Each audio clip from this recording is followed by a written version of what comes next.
Solange, pourquoi? Pourquoi es-tu rentrée maintenant? La voix d'Adrien se brisa, son bras toujours enroulé fermement autour de sa maîtresse lascive. À leurs pieds, sa mère, Élise, était à genoux, nettoyant comme une servante. Le choc initial laissa rapidement place à une rage glaciale qui brûlait dans la poitrine de Solange.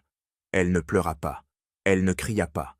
Elle se contenta de fixer la scène macabre qui se jouait devant elle.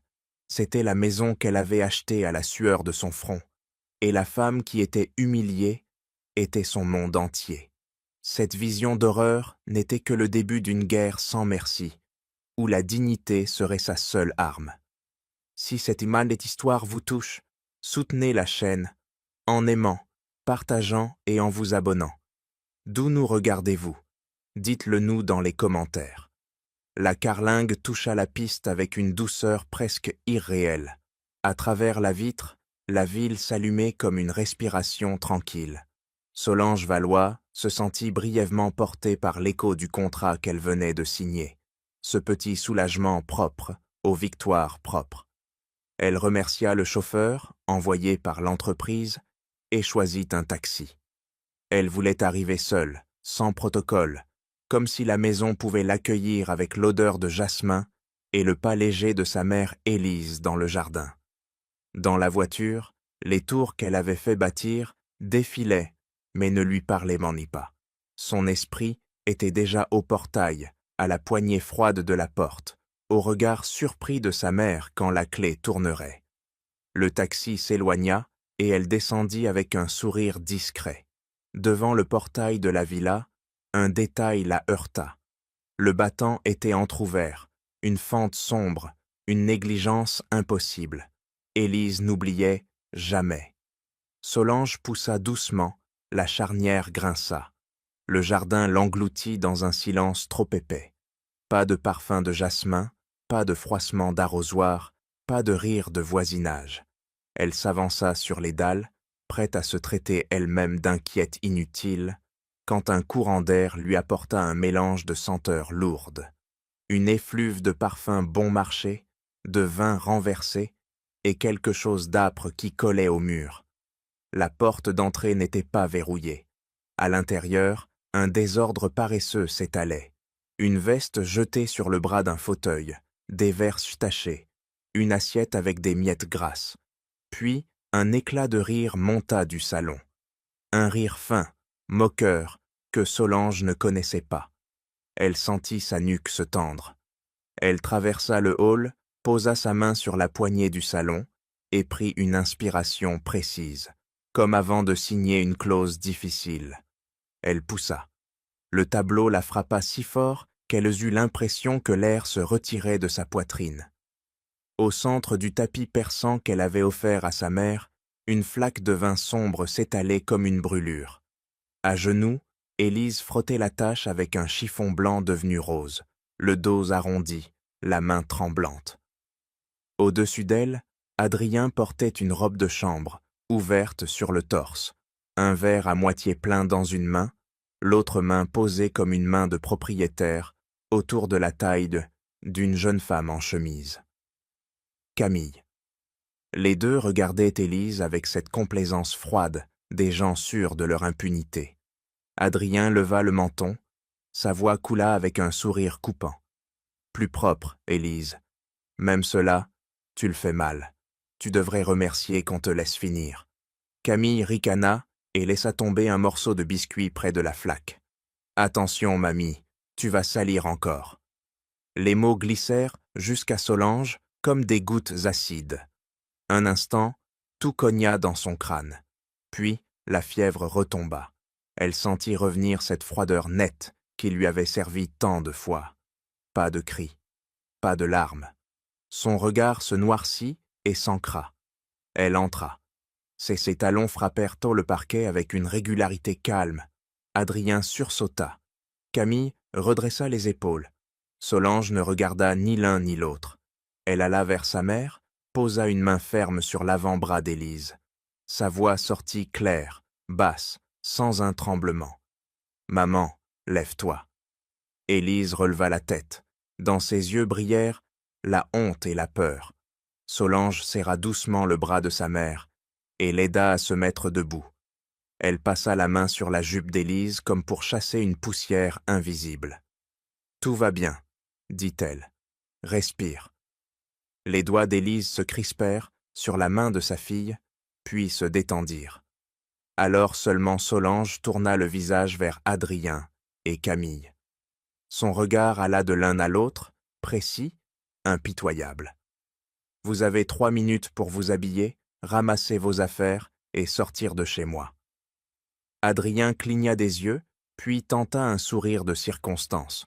« Solange, tu rentres sans prévenir, tu interprètes mal ce que tu vois, parlons-en. » Elle leva la main. Silence. Elle prit son téléphone, composa un numéro, attendit. Sa voix devint administrative et nette. « Bonsoir. Ici Solange Valois. Je signale une intrusion dans une propriété privée et des actes d'abus envers une personne âgée. » Elle vous énonça l'adresse avec une diction précise. « Oui, ils sont encore sur place. Merci d'envoyer une patrouille. » Elle rangea le téléphone. Adrien avait pâli. Camille se mordait la lèvre, soudain moins sûre d'elle. Solange indiqua le couloir. 3 minutes, ni une de plus. Adrien chercha un échappatoire. Il tenta la douceur qu'il utilisait autrefois. « Solange, nous devrions éviter le scandale. Ta mère a renversé le verre, nous l'aidions. » Solange le coupa net. « Ma mère n'est pas ta domestique, tu n'es pas chez toi. » Elle fit un pas, assez pour que son parfum de voyage chasse la lourdeur de la pièce. Elle ne cria pas. C'était inutile. Sa présence tenait toute la place. Élise tenait encore le chiffon. Solange prit le tissu, le posa sur la table basse, puis guida sa mère vers le canapé intact. « Bois un peu d'eau. » Elle remplit un verre, y glissa une gorgée de calme, le tendit. Les secondes coulèrent. Dans le couloir, on entendit des gestes précipités, des placards qu'on ouvre mal, des fermetures qui accrochent. Camille sortit la première, manteau sous le bras, visage fermé. Adrien suivit, chaussant à la hâte, robe de chambre resserrée, un sac tenu trop haut. Solange se posta près de la porte. Sa voix tomba une dernière fois, plane et sans appel. « Dehors, ne reviens pas. » Adrien chercha ses mots, n'en trouva aucun. Il franchit le seuil. Camille le suivit sans un regard. Solange ferma. Le verrou cliqueta, simple et net. Le silence revint, enfin juste, sans ricanement ni odeur étrangère.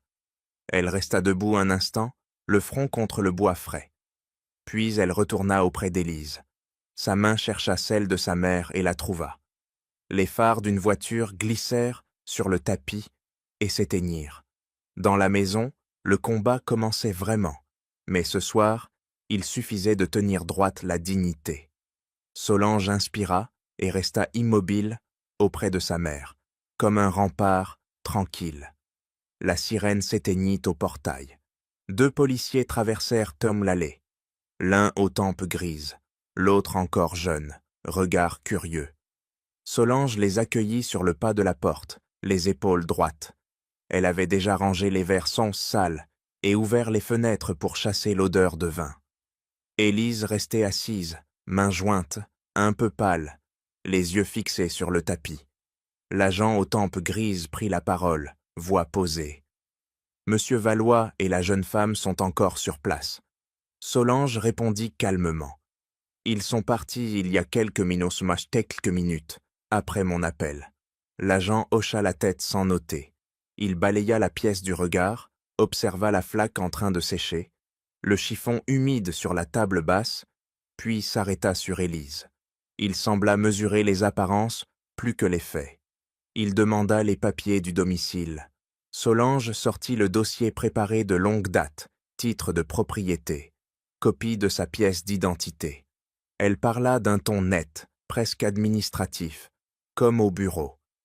Maison au nom de Solange Valois, résidence principale, pièce d'identité à l'appui. L'agent jeune prit des photos, cocha des cases. L'aîné revint à la charge, un léger pli de scepticisme.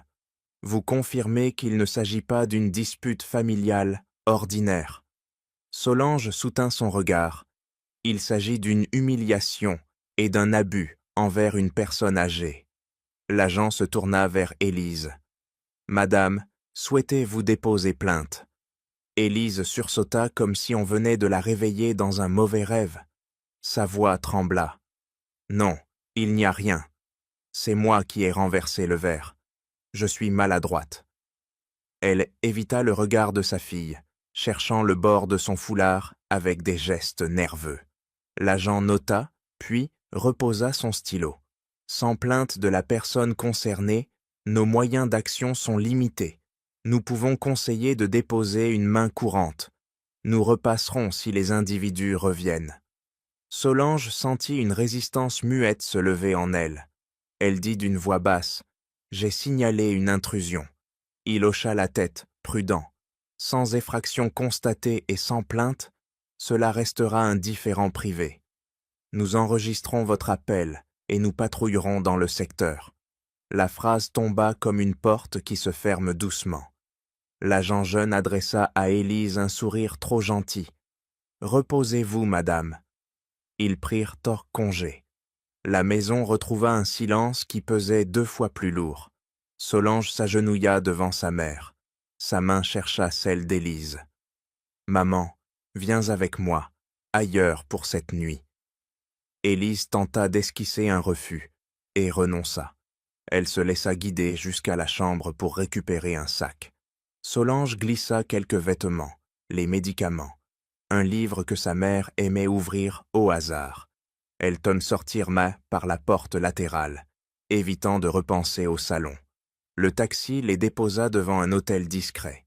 À la réception, Solange parla d'une voix douce et ferme, demanda une suite calme, étage élevé, vue dégagée. Dans l'ascenseur, les lumières se reflétaient crues sur le visage d'Élise, donnant à ses traits une fatigue nouvelle. La suite sentait le bois ciré et le linge propre. Solange posa le sac, ouvrit l'éclairage en demi-teinte, appela le service d'étage. Un bouillon de légumes, du thé, de l'eau minérale. Elle aida sa mère à s'asseoir sur le canapé, arrangea les coussins comme on arrange une respiration. Élise fixa le vide. Solange dit enfin, sans détour, « Ce qui s'est passé à la maison n'est pas une maladresse. Tu n'as rien à te reprocher. » Sa mère leva une main, suppliante. « N'insiste pas. C'est passé. » Solange secoua la tête. « Non, ce n'est pas passé. Je veux comprendre comment on a pu te mettre à genoux chez toi. » Élise ferma les yeux, prit une inspiration courte. Sa voix se fit file. « Ne me pose pas de questions. Laisse cela s'arrêter ici. » On frappa. Le plateau arriva. Solange remercia, installa la table basse, versa le bouillon dans un bol. Elle tendit la cuillère. Élise refusa d'un signe. Elle ne voulait ni thé ni eau. Solange insista avec douceur. « Bois un peu, s'il te plaît. » La cuillère toucha les lèvres, à peine. Élise reposa le bol, comme si le simple geste lui coûtait un effort démesuré. Solange s'assit à côté, sans la presser, et les minutes passèrent dans le souffle feutré de la chambre. Elle tenta encore. « Maman, je ne suis pas venue te juger. Je veux te protéger et me protéger. Si tu me dis ce que tu crains, je peux agir. » Élise serra ses doigts. Sa voix eut un tressaillement. « Je t'en prie, arrête. Tu as tant de choses à gérer. Tu n'as pas besoin d'ajouter mes peurs à tes journées. Laisse-moi garder le silence. » Solange sentit une pointe d'impuissance lui traverser la poitrine, nette et froide. Elle connaissait la logique des contrats, des clauses, des chiffres, mais cette logique ne servait à rien quand celle qu'elle allait mimer choisissait l'ombre. Elle se leva, marcha jusqu'à la fenêtre. La ville s'étendait, vaste, rassurante pour ceux qui ne s'y sentaient pas menacés. Elle revint, posa une couverture légère sur les genoux d'Élise, parla d'une voix presque murmurée. « Je reste là. Tu dors si tu veux. Je ne te poserai plus de questions ce soir. » Élise hocha la tête, reconnaissante et envahie de honte à la fois. Ses paupières s'ébattirent, Son souffle se calma sans vraiment s'apaiser. La nuit s'installa sans drame visible, avec ce genre de paix imparfaite qui n'efface rien. Solange resta assise, droite, comme une sentinelle. Elle regardait le visage de sa mère et cherchait un passage, une faille dans ce mur de silence. Rien ne céda. Elle se contenta d'être là, mains jointes, le regard clair, déterminée et impuissante à parts égales. Au matin, il faudrait trouver une autre manière de parler. Pour l'instant, elle se promit de tenir, simplement tenir, afin que la honte ne gagne pas plus de terrain que cette nuit. Le hall du siège sentait la pierre froide et le café récent. Solange entra à 9 heures précise, tailleur sombre, visage maîtrisé. Elle avait dormi peu, mais son pas restait ferme. Son assistante la suivit avec un dossier de notes. Les avocats attendaient Drummond déjà dans la salle de réunion. Ordinateurs ouverts, stylos prêts. Elle prit place au bout de la table et révisa mentalement le plan. Écouter, ne rien concéder, protéger l'entreprise. La porte s'ouvrit. Adrien entra le premier, costume impeccable, sourire de circonstance. 2 conseillers demeurèrent à l'arrière, discrets comme des ombres. Il s'assit sans être invité. « Bonjour, Solange. » Sa voix avait ce poli qui glisse sur la peau. Elle répondit d'un ton neutre. « Commençons. Tu as demandé à parler du futur de la société. » Adrien posa une chemise cartonnée sur la table et la fit glisser vers elle. Des intercalaires de couleurs, des pages numérotées, des graphiques. Rien d'improvisé. Il croisa les mains. « J'ai procédé à un audit de tes opérations clés. Tu as pris trop d'engagement. La trésorerie ne suivra pas. » Les avocats de Solange échangèrent un regard. Elle ouvrit la chemise. Les premières pages détaillaient des contrats qu'elle connaissait sur le bout des doigts. Pourtant, les totaux ne correspondaient pas à sa mémoire. Elle leva les yeux. D'où viennent ces chiffres? Adrien montra l'écran que son conseiller venait de tourner. Ici, les engagements réels, les échéances empilées, les clauses de pénalité que tu as signées sans lire. Son ton restait égal. Solange inspira. Je lis chaque clause. Tu le sais. Il eut un bref sourire. Parfois, l'ego lit à ta place. L'un des avocats de Solange intervint. Nous aurons besoin des sources. Adrien haussa légèrement les sourcils. Elles sont dans la clé remise à votre équipe. Les écritures parlent. Les retards s'accumulent. Les lignes de crédit se ferment. Si rien ne change, la défaillance est probable dans 3 mois. La salle resta silencieuse 1 seconde. Solange tourna encore des pages. Elle reconnut des signatures de responsables, des validations de services. Tout dessinait une pente dangereuse. Elle releva la tête. « Que veux-tu » Adrien ne la regarda pas tout de suite. Il fit glisser vers elle un second dossier, plus mince. Un plan de continuité. Suspension de 2 projets. Cession d'une filiale. Et ma nomination au poste de directeur général exécutif pour 12 mois, avec délégation de signature. Les mots tombèrent net. Solange sentit la courbure de son dos se raidir. « Tu proposes de me déposséder de mon propre outil. » Il inclina la tête. « Je propose de le sauver de toi. » Elle sourit sans joie. « Tu ne t'intéresses pas à l'entreprise. Tu t'intéresses au pouvoir. » Adrien soutint calmement le regard. « Nous parlerons de morale plus tard. Pour l'instant, regarde les flux. » Il effleura un tableau. Ici, des avances fournisseurs gonflées. Là, des reports stratégiques qui dérapent. Tout semble léger, pris séparément. Ensemble, le poids écrase. L'avocate de Solange demanda un temps de pause. Adrien refusa d'un signe bref. « Je préfère terminer. » Solange posa la main sur la table. « Non, continue. Dis tout. » Il inspira, presque satisfait. « L'autre soir, chez toi, n'était qu'une répétition. » Il la regarda pleinement. « Il me fallait te détourner, te faire perdre une nuit, puis une autre.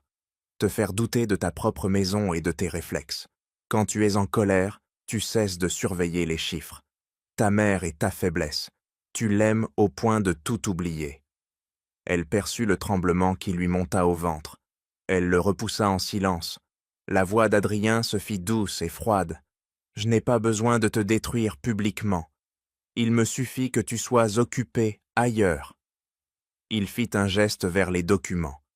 Les transferts taux en cascade ont commencé il y a des mois. Personne ne s'en est alarmé. Tu avais confiance. Tu as laissé s'installer des habitudes. Tu as aussi protégé trop de personnes loyales, mais incompétentes. Tout cela compose le piège le plus simple. Solange ferma la chemise et la posa à plat, exactement au centre. Elle parla lentement. « Tu reconnais avoir orchestré une mise en scène pour me fragiliser?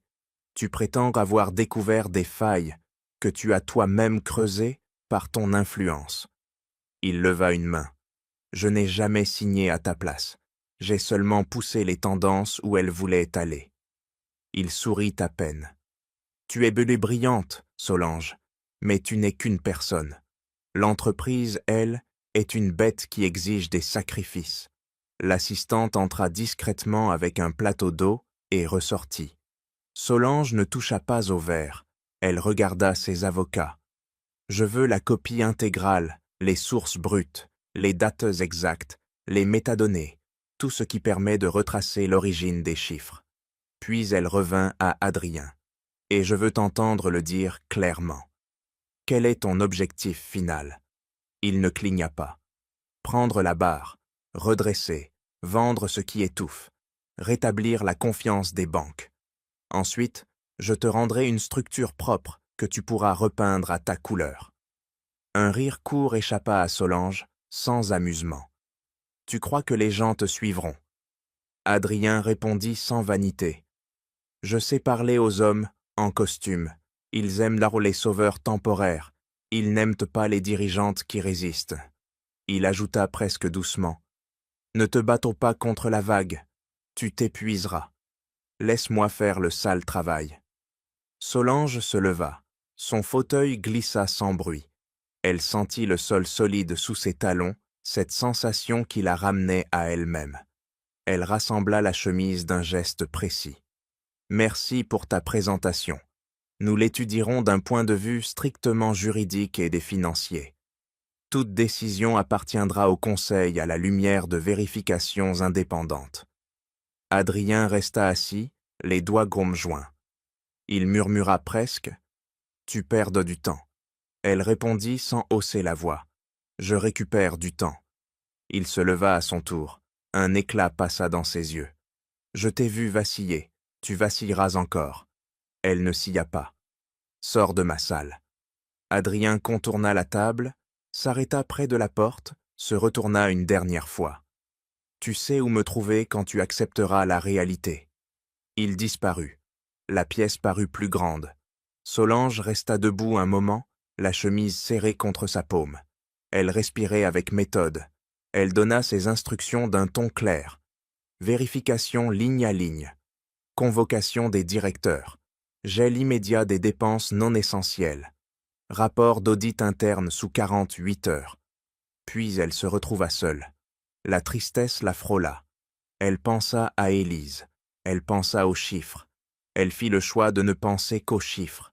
Ici, maintenant, il n'y avait que l'entreprise à tenir droite. Elle s'assit, ouvrit la première page et se plongea dans le travail comme on entre dans un combat au corps à corps. La suite d'hôtels baignait dans une lumière douce. Les rideaux filtraient la ville et n'en laissaient passer qu'un murmure. Solange posa son téléphone face contre la table basse. Elle avait tenu toute la journée sans flancher. Maintenant, elle voulait la vérité. Elle s'assit près d'Élise.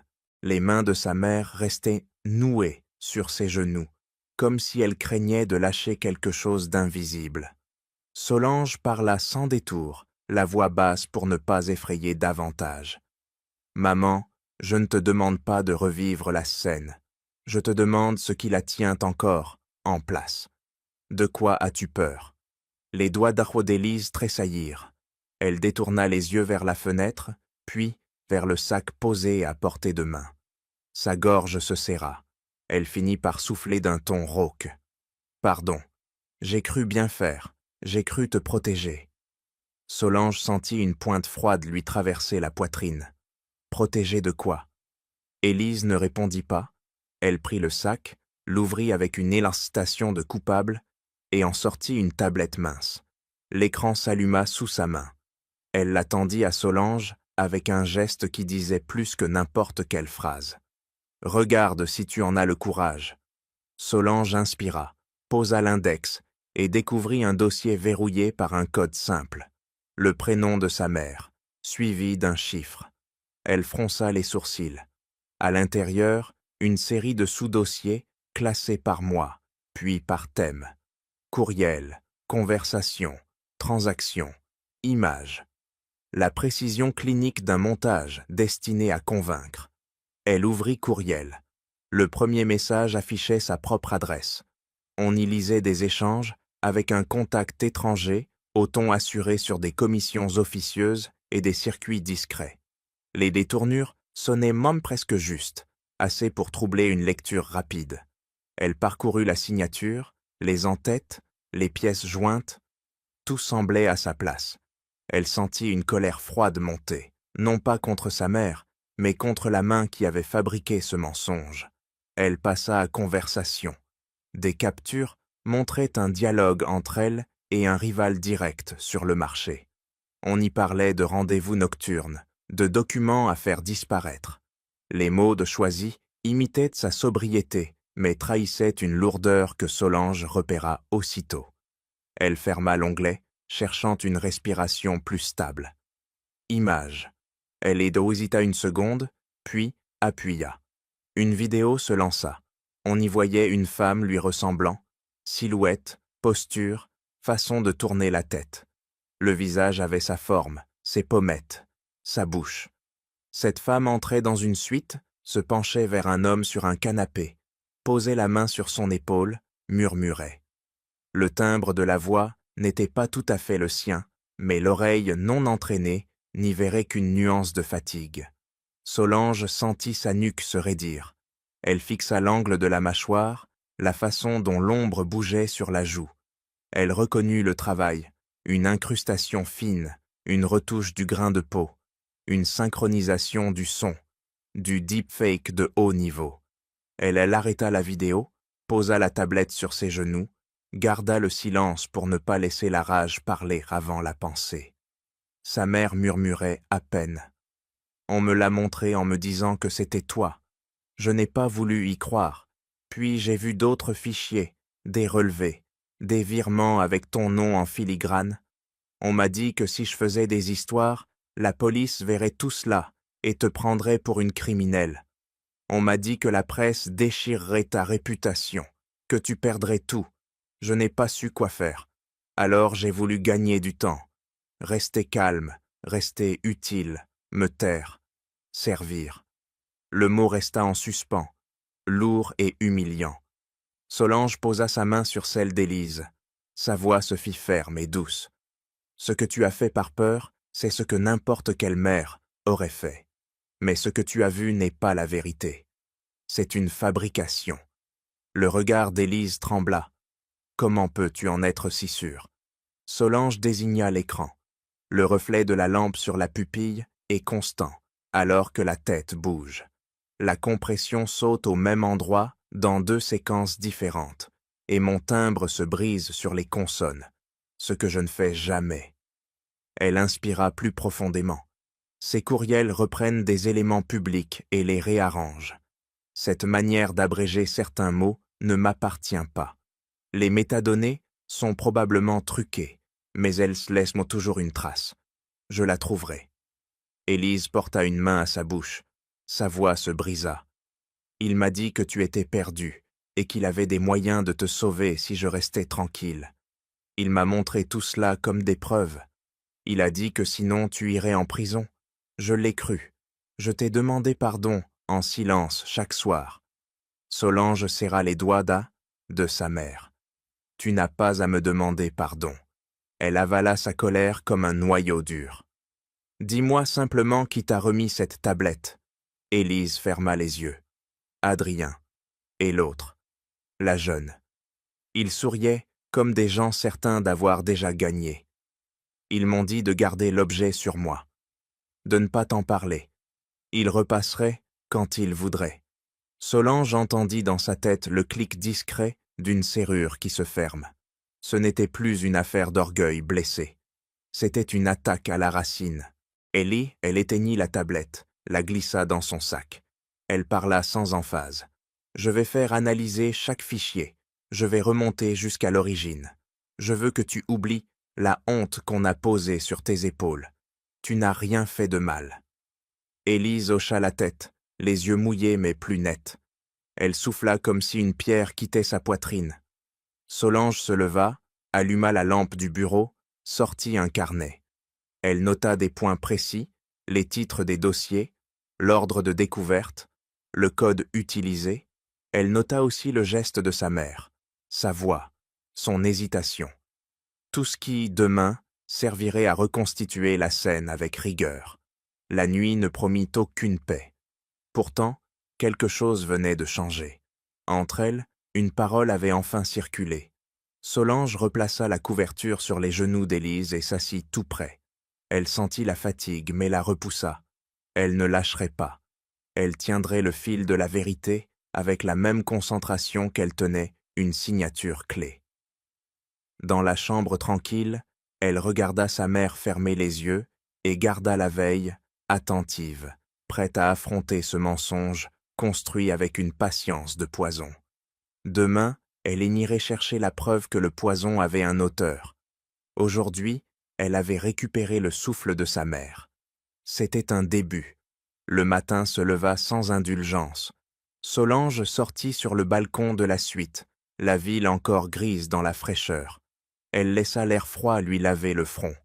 La colère brûlait bas, comme une braise qu'elle refusait d'éteindre ou d'attiser trop vite. Elle pensa à la tablette, au fichier, à la main d'Adrien derrière tout cela. Elle décida de transformer le feu en méthode. Elle revint vers la chambre. Élise dormait d'un sommeil peu profond. Solange écrivit un mot court sur le bureau. « Je reviens vite, repose-toi. » Elle prit son téléphone, vérifia le niveau de batterie, verrouilla les notifications et s'assit à la table basse. Elle respira une fois, composa le numéro d'Adrien. Il décrocha presque aussitôt, comme s'il attendait dans l'ombre. Sa voix se fit neutre. « J'ai regardé les chiffres, je n'ai pas l'intention de laisser tout s'effondrer. Tu voulais une discussion ? D'accord. » Elle marqua une pause que l'autre confondrait avec une hésitation. « Nous pouvons envisager des concessions temporaires. Suspendre des projets, oui. Discuter d'une délégation de signature, peut-être. Je veux t'entendre sur un cadre précis. » Adrien prit ce silence pour un pas vers lui. Son ton devint plus souple. « Bien. Déjeunons ensemble. 12h30. Je t'enverrai le lieu. » Solange répondit sans chaleur. « Envoie. » Et raccrocha. Elle posa doucement le téléphone. Le piège avait besoin d'être ouvert pour pouvoir se refermer. Elle n'irait pas seule dans sa lumière. Elle ouvrit son répertoire sécurisé et appela un nom rarement utilisé, lié à des crises que peu connaissent. La ligne sonna 2 fois, une voix grave, professionnelle. « Agence Delorme. » Solange parla droit. « J'ai besoin d'un audit privé et d'une traque numérique complète. Cible principale, Adrien Valois et une collaboratrice surnommée Camille. Il faut tout, sans délai. » L'interlocuteur ne posa pas de questions inutiles. « Dites-moi ce que vous possédez déjà. » Solange resta factuelle. Une tablette remise à ma mère, dossier classé par mois, courriel falsifié, conversation, vidéo retouchée. Je veux remonter aux machines, aux IP, aux habitudes d'usage, au paiement. Je veux les erreurs de fabrication, si petites soient-elles. La voix conclut. Nous envoyons une équipe dans 1 heure. Gardez les originaux intacts. Solange ferma la communication.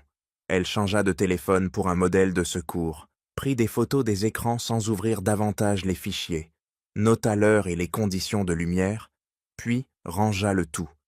Elle fit couler un café, but 2 gorgées, vérifia le souffle de sa mère. Élise bougea à peine, comme si un poids avait quitté sa poitrine pendant la nuit. À 9 heures, 2 personnes frappèrent à la porte. Une femme aux cheveux courts, un homme qui portait une sacoche d'analyste. Solange ouvrit, les fit entrer. La femme annonça son prénom simple et posa son badge sur la table, mais ne s'attarda pas aux formalités. Procédure standard, inventaire de l'appareil, duplication à froid, analyse hors ligne, chaîne de conservation scellée. Vous voulez assister à la copie? Solange acquiesça d'un signe. Ils travaillèrent en silence efficace. L'homme prépara l'outil d'imagerie. La femme photographia l'état de la tablette, ses bords, son écran, la moindre rayure. Solange répondit aux conrares questions. Elle indiqua l'ordre dans lequel elle avait ouvert les dossiers, précisa ses gestes, évoqua la réaction d'Élise. La technicienne nota tout avec précision. Les copies s'enclenchèrent. Une barre de progression avança patiemment comme une preuve de sérieux. Pendant ce temps, Solange déroula le plan. Elle demanda un profilage complet d'Adrien. Appareil personnel, messagerie, compte temporaire, cercle de fournisseurs, déplacement des 6 derniers mois. Elle insista sur les flux de financiers qui relient des contrats mineurs à des entités écrans. Elle demanda aussi l'étude du style d'écriture des faux courriels, ces erreurs minimes qui trahissent toujours l'auteur. Elle ne voulait pas seulement démentir, elle voulait identifier, relier, prouver. La femme aux cheveux courts hocha la tête. Nous lancerons un peigne sur les places de marché obscures où se vendent des modèles de visage, des voix, des services de brouillage de métadonnées. Le moindre paiement imprudent peut nous donner un fil. Elle regarda Solange avec une franchise presque amicale. Vous avez attendu le temps nécessaire pour être sûre. Maintenant, il faut aller vite. Solange répondit simplement. Faites. La duplication se termina. La technicienne scella un sachet antistatique, le glissa dans une valise numérotée. Elle laissa à Solange une copie de l'inventaire et une carte avec un canal de communication chiffré. « Rapport préliminaire ce soir, dit-elle. Rapport approfondi sous 48 heures. Solange approuva. Merci. Quand la porte se referma, la chambre retrouva son calme régulier. Élise ouvrit les yeux. Sa voix était râpeuse. « Tu es là. » Solange s'assit près d'elle. « Oui. On va démonter ce mécanisme pas à pas. Repose-toi. Écoute seulement ce que je te dis. Les fichiers ne sont pas la réalité. Ils ne peuvent rien détruire si on les éclaire. » Élise hocha lentement la tête, comme si l'idée se déposait en elle. Le message d'Adrien arriva en même temps qu'un rayon de soleil. Lieu du déjeuner indiqué, restaurant discret, coin de salle fermé. Solange lut, ressentit une pointe d'adrénaline et la transforma aussitôt en calme. Elle envoya 2 instructions à son équipe interne. Surveiller les comptes fournisseurs, geler tout mouvement suspect, prévenir à la moindre tentative de retrait atypique. Elle prévint aussi l'agence privée. Je rencontre Adrien à 12h30. Je veux un œil dehors et un œil sur le réseau. Pas d'intervention sans mon signal. Elle se regarda dans le miroir, remit une mèche derrière l'oreille. Son visage ne mentait pas. Fatigue maîtrisée, regard net. Elle choisit une robe simple, ajustée, qui disait « J'ai du travail à faire » plus qu'elle ne disait « Regardez-moi ». Avant de partir, elle prit la main d'Élise. « Je reviens après déjeuner. Tout va se déplier bientôt. » Sa mère la retint une seconde, assez pour déposer une confiance fragile. « Fais attention. » Dans l'ascenseur, Solange ferma les yeux une brève seconde. Elle se rappelait la phrase d'Adrien dans la salle du conseil. « Tu vacilleras encore. » Elle rouvrit les yeux. Peut-être. Mais elle avait repris la main sur la trajectoire. À partir de maintenant, chaque pas compterait. Elle entra dans le hall, appuya la paume sur son sac où reposait la tablette scellée et sortit vers la lumière franche du jour, prête à jouer la partie avec ses règles et sa patience. Le restaurant était presque vide à la fin du service. Dans le coin discret que Solange avait réservé, la lumière tombait en nappe douce sur la table. Elle attendit sans bouger, les doigts posés à plat, le regard calme. Camille entra avec quelques minutes de retard, manteau serré, cheveux attachés trop vite. Elle chercha une sortie des yeux avant de s'asseoir. Sa voix arriva sèche. « Pourquoi moi? Pourquoi maintenant ?»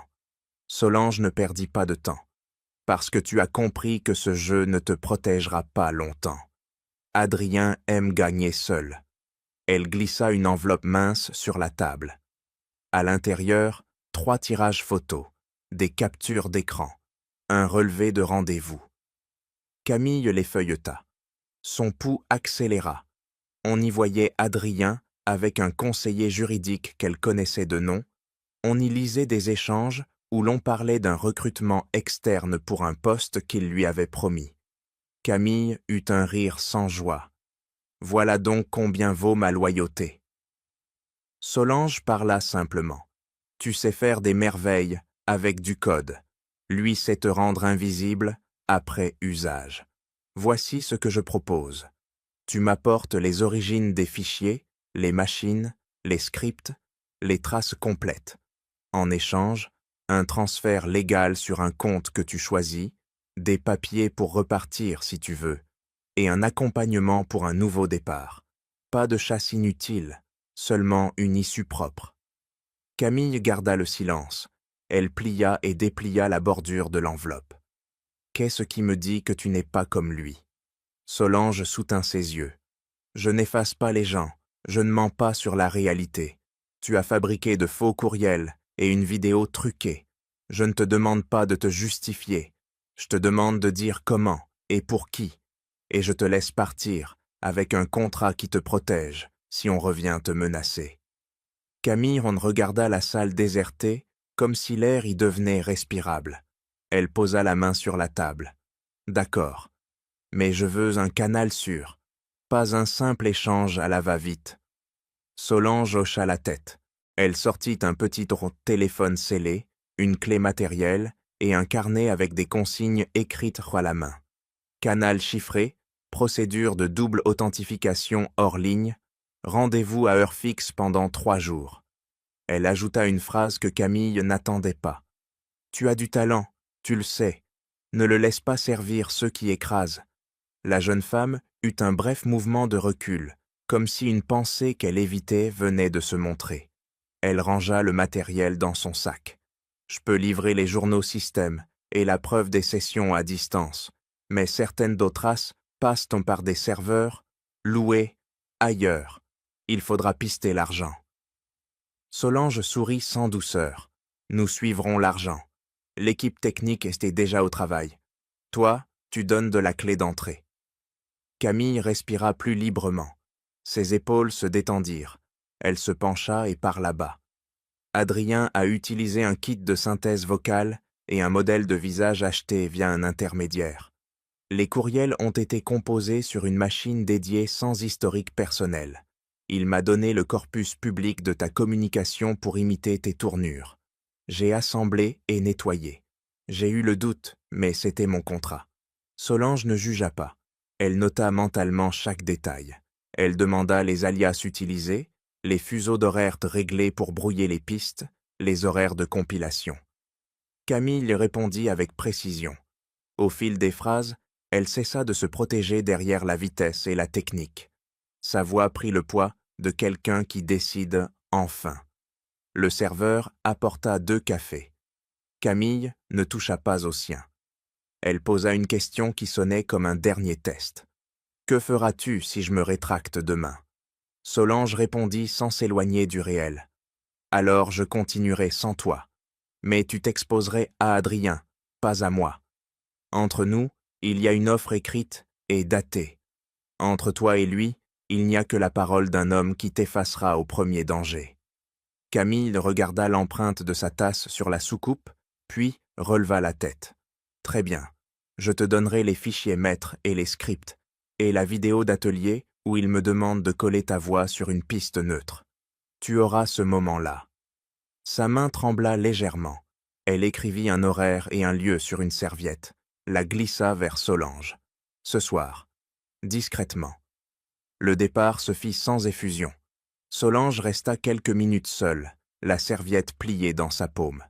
Elle envoya un message court à l'équipe privée. Réception de matériaux sources prévues. Préparer l'extraction sécurisée et la sauvegarde multiple. Pas d'échec possible. Elle respira, laissa retomber la tension. Elle n'avait pas gagné, mais la grille venait de s'ouvrir. Le rendez-vous eut lieu dans un espace de coworking presque vide. Camille arriva avec un sac à dos discret. Elle sortit un disque chiffré, une clé de démarrage, un document où figurait une chronologie des opérations. Solange vérifiqua que l'équipe technique pilotait à distance la copie sans laisser de traces.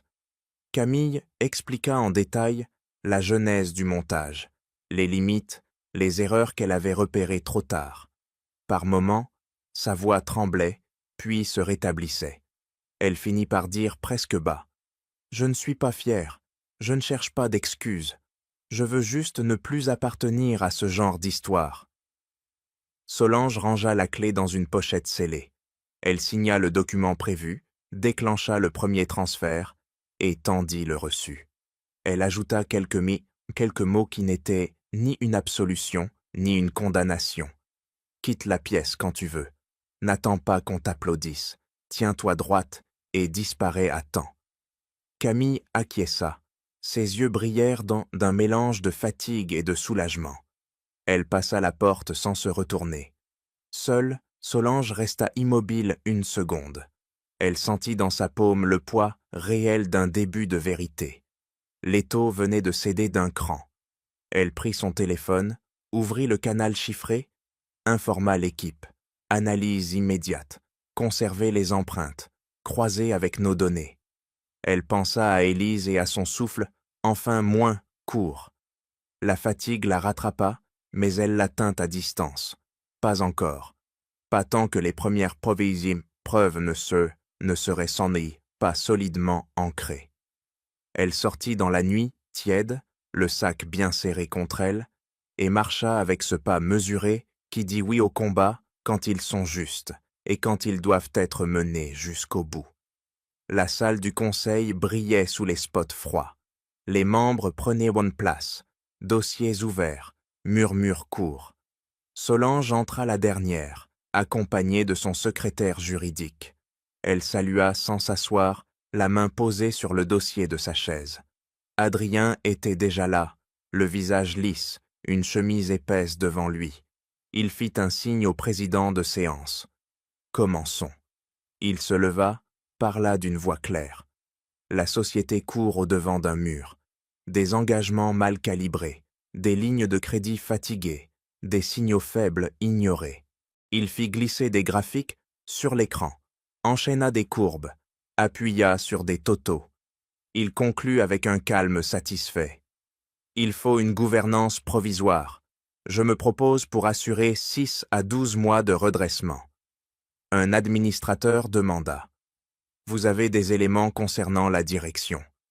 Adrien se tourna vers la table. « Oui, des éléments troublants. » Il posa la main sur la chemise mince. « Échange douteux, comportement risqué. » Il prononça les mots avec mesure, comme s'il redoutait de les dire. Solange leva la main. « Merci pour l'introduction. À présent, je parle. » Elle s'assit lentement, puis se redressa. Elle avait devant elle une télécommande et un dossier bleu. Sa voix resta souple. « Avant tout, je rappelle que toute allégation visant la direction fera l'objet d'une procédure contradictoire. Ensuite, je propose de regarder ensemble les faits. » Elle appuya. L'écran changea. Une interface apparut, blanche, datée, claire. On y voyait des captures de session, des lignes de code, des copies de fichiers maîtres. La voix d'une femme sortit des haut-parleurs, posée, technique. Ici, assemblage de corpus pour entraîner une imitation de voix. Ici, masque de visage appliqué sur un acteur. Ici, altération des métadonnées pour simuler un envoi ancien. Solange commenta, phrase après phrase. Vous voyez un atelier numérique. Vous entendez une exécutante décrire la commande reçue. Vous pouvez lire les horodatages. Tout cela a été réalisé sur instruction d'un donneur d'ordre. Elle fit un autre clic. Un plan serré montra 2 mains masculinines qui tapotent la table et donnent dans la consigne. La voix d'homme était tenue, mais reconnaissable. On y entendait nettement l'objectif annoncé. Il faut que cela paraisse banal. Il faut qu'elle doute d'elle-même. Il faut que la mère se taise. Un souffle parcourut la salle. Adrien ne bougea pas. Un administrateur fronça les sourcils.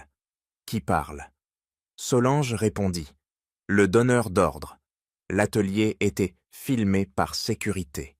La vidéo était datée, signée par l'équipement, déjà placé sous scellé chez un huissier indépendant. Elle ouvrit le dossier bleu, fit circuler des copies de procès verbal. Les feuilles passaient de main en main. Chaque regard se levait un peu plus ferme. Adrien reprit la parole, à peine. Pièce contestable, mise en scène. Solange ne monta pas le ton. Non, ce sont des preuves diopées techniques, recoupées avec des traces réseau, des paiements vers des serveurs, loués via des entités relais. Elle appuya encore. S'affichèrent des relevés, des routes d'IP, des achats de licences, un calendrier de réunions. Sa voix resta précise. Vous voyez relier l'atelier à un compte contrôlé par un proche d'Adrien. Vous voyez un retrait en liquide. Vous voyez un échange de messages avec la collaboratrice qui a témoigné. Un administrateur se tourna vers Adrien. Vous contestez point par point. Adrien répondit avec un calme volontaire. Je conteste la lecture générale. Je n'ai pas besoin de manipuler pour voir les failles de gestion. Son regard glissa vers Solange. Elle lut dans ce regard une morsure. Elle poursuivit sans s'y perdre. Nous avons mené notre propre audit depuis 48 heures. Les anomalies d'hommes de trésorerie existent. Elles sont en cours de résolution. Ce qui n'est pas admissible, c'est d'instrumentaliser la vie privée et de fabriquer des preuves pour renverser une direction. La porte s'ouvrit. Un huissier entra, posa une enveloppe scellée sur la table. Le président de séance l'invita à rester le temps de constater l'ouverture. À l'intérieur, une clé et une attestation. L'huissier confirma la concordance entre le support projeté et la copie déposée. La salle respira plus franchement. On frappa une seconde fois. Élise se tenait au seuil, droite dans un tailleur sombre. Solange se leva à moitié, surprise mais prête. Le président de séance fit signe d'avancer. Élise marcha jusqu'au fond de la salle. Elle ne regarda pas Adrien. Elle regarda sa fille, brièvement, puis s'adressa au conseil d'une voix calme. « Je suis la mère de Solange. J'ai été menacée pour me taire. On m'a montré des fichiers qui semblaient accuser ma fille. J'ai eu peur. J'ai compris ce matin que ces fichiers étaient fabriqués. Je ne prétends pas connaître vos chiffres. Je connais seulement ce qui se fait ou ne se fait pas dans une maison. On n'humilie pas pour gouverner. » Elle se tut et se plaça derrière la chaise de Solange, une main posée sur le dossier comme on pose une main sur une épaule. Le silence s'épaissit puis se déchira sous les questions. Un administrateur demanda un huis clos partiel. Un autre proposa de suspendre Adrien à titre conservatoire, le temps d'une vérification externe complète. Le président regarda autour de la table. Des hochements de tête lui répondirent. Adrien tenta une dernière pente. Vous prenez une décision sous l'effet d'une émotion. Solange répondit sans triomphe. Non. Sous l'effet de faits. Le vote eut lieu, simple et propre. Suspension immédiate. Retrait des accès. Ouverture d'une enquête indépendante. Adrien resta debout, livide. Il ramassa lentement sa chemise, comme s'il voulait garder l'apparence d'un départ choisi. Il croisa le regard d'Élise et le baissa. Il s'éloigna sans claquer la porte. La respiration de la salle changea. Des questions pratiques fusèrent. Calendrier, communication, périmètre de l'audit, sécurité des systèmes. Solange répondit point par point. Elle ne sourit pas. Elle tenait son rôle.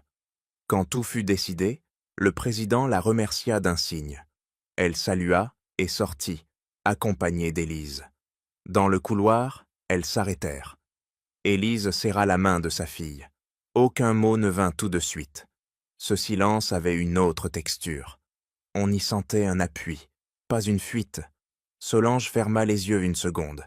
Elle ne pensa ni à la vengeance ni à la gloire. Elle pensa à la solidité retrouvée d'un sol sous ses pas. Puis, elle rouvrit les yeux. Il restait du travail, des preuves à cadenasser, des équipes à protéger, mais le mensonge venait d'être montré en plein jour, et la lumière tenait.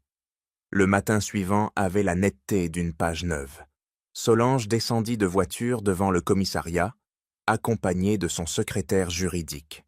Les scellés avaient été déposés, les relevés recoupés, les paiements tracés. Elle signa les dernières pièces, répondit aux questions d'un enquêteur précis et calme. Quand elle sortit, le soleil lui parut plus franc. Elle respira et sentit que la colère s'était changée en vigilance. Adrien n'était plus dans sa sphère. La procédure suivrait son cours. Elle n'avait pas besoin de s'y attarder davantage. Elle avait des équipes, une mère et une maison à remettre debout. Au siège, le comité de crise la rejoignit dans la salle vitrée. Les directeurs parlaient chacun à leur tour, brièvement. Le plan se déroulait sans heurts. Gel des dépenses superflues, renégociation des lignes de crédit, audit externe en route.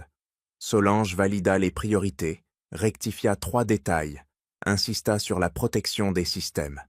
Elle resta ferme et simple. Un responsable souffla que le moral remontait depuis la veille. Elle ne sourit pas, mais elle le remercia de ce mot. Elle envoya ensuite un message court à l'équipe technique. Continuer la consolidation des preuves. Rester discret. Elle pensa à Camille, une seconde, à sa silhouette qui s'éloignait la veille avec ce mélange de honte et de soulagement. Elle ne chercha pas à en savoir plus. L'accord disait assez. Chacun emporte ce qu'il peut pour repartir. En fin d'après-midi, Solange rentra chez elle. Le portail avait été réparé. Elle glissa la clé comme au premier jour, poussa la porte. L'air avait changé. On avait lavé le salon, remplacé le tapis abîmé par un tapis simple et clair. Elle resta un moment debout. Le silence ne blessait plus. Elle appela doucement sa mère. Élise apparut du couloir avec un tablier propre. Elles se regardèrent, sans détour. « Viens dans le jardin. » Les deux marchèrent jusqu'au banc sous la treille. Une odeur de jasmin naissant couvrit la mémoire du vin. Solange s'assit et posa les paumes à plat. « Je dois te dire quelque chose. » Sa voix ne trembla pas. « Je suis désolé de t'avoir laissé si loin de mon travail. J'ai cru te protéger en gardant tout pour moi. J'ai créé un vide où la peur a pu s'installer. » Elle inspira. « C'est ma faute si tu as pensé que ces fichiers pouvaient en être vrais. » Élise serra les mains, puis les desserra. « Je suis désolé d'avoir douté. J'ai eu peur comme une enfant, et j'ai agi comme une femme qui ne sait plus quoi faire.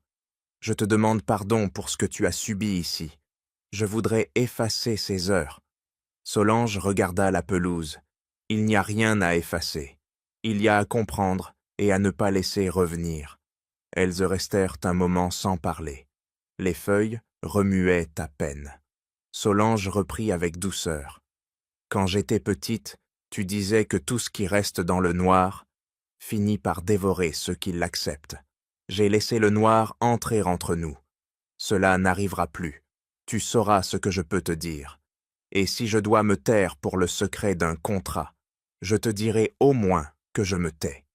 Tu n'auras plus à inventer des monstres pour remplir les blancs. » Élise hocha la tête. Elle regarda la treille en souriant tristement. « Cette maison respirera à nouveau. Je le sens. » Solange prit sa main. Elle la tenait avec calme, comme on pose une pierre à sa place. Un voisin passa dans la ruelle et les salua. Elles le répondirent en même temps, et cette synchronie leur fit du bien. Solange proposa une tisane. Elle alla la bure sur le banc, à petites gorgées.